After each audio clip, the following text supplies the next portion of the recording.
beautiful Nerd Nation. I'm here with Raphael, and I'm not going to mangle your last name. What's your last name?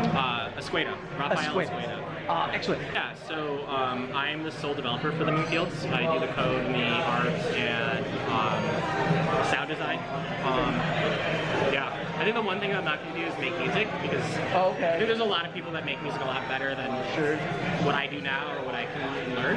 And go with what you know, and when you're not comfortable, you get the best in the field, right? Right. So, how long have you been working on this?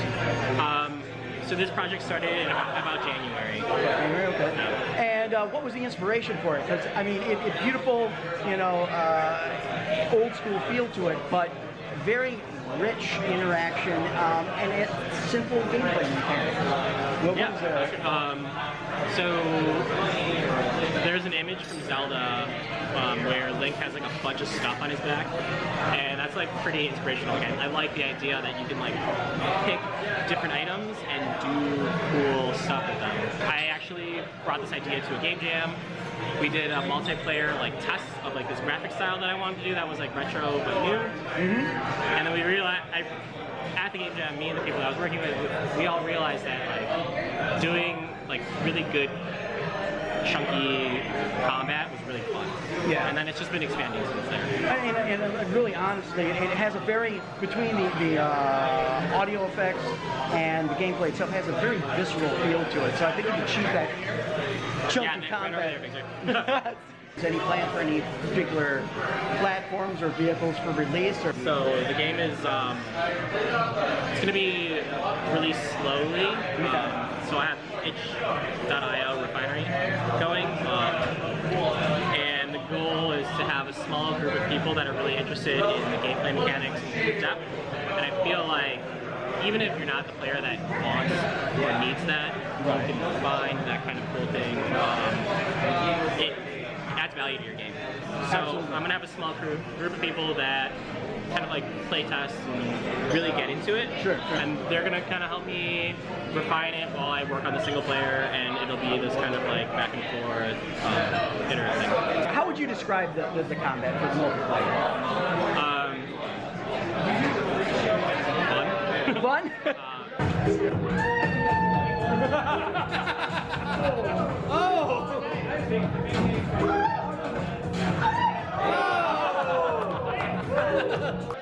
So one of my design inspirations is like low numbers.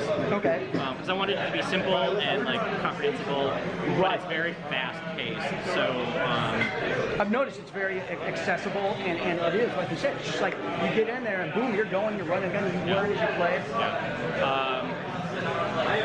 One time I play tested with some guys, and they started. These are guys that play like Dota and League of Legends and Street Fighter. And eventually the guy just started yelling about math, and I thought that was really funny. And I was like, yeah, I get it. Like it's like my game. There's like the max life right now is like 6. Items do like small amounts of damage, but it can happen really quickly. So a lot of it is kind of like very quick calculations, and I think that's fun. Yeah, I guess that's like super nerdy and like. But now you mentioned a single player aspect, and what is that? Is that going to be more like a action game or exploration, or? It's gonna be modeled very much after the NES version of Zelda. Oh, okay. Very cool.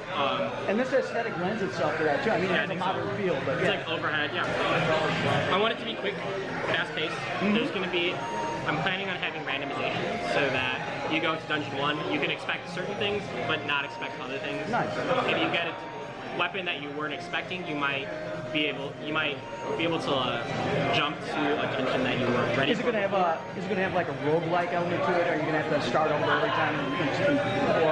I mean, if roguelike is randomization, yeah, but I think that roguelike means a lot more than that to some people, and I don't want to say that my game is. Okay, don't nail it down. I'm not as good at randomization as a lot of other people are. So. All right, and do you have any aspirations for kind of a launch window, or are you just playing it by ear and seeing how things land at this point? I would like to have a big single player demo by spring, and so that would kind of the response to that will inform how I do kind of like early release and crowdfunding and what consoles I can get on, stuff like that. So, is there any social media or any place we should follow this?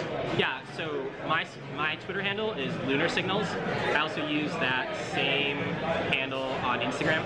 And so those are two places that I communicate most with all of my social media. So what we have here is a beautiful retro-inspired game that is very approachable, and honestly, we're going to check it out later. And he's having a tournament, so we'll see where that happens. I might join in and get my ass handed to me. But thank you very much for taking the time to talk to me about that. I appreciate it. All right, you're there. Peace, love, and Nintendo. Bye, everybody.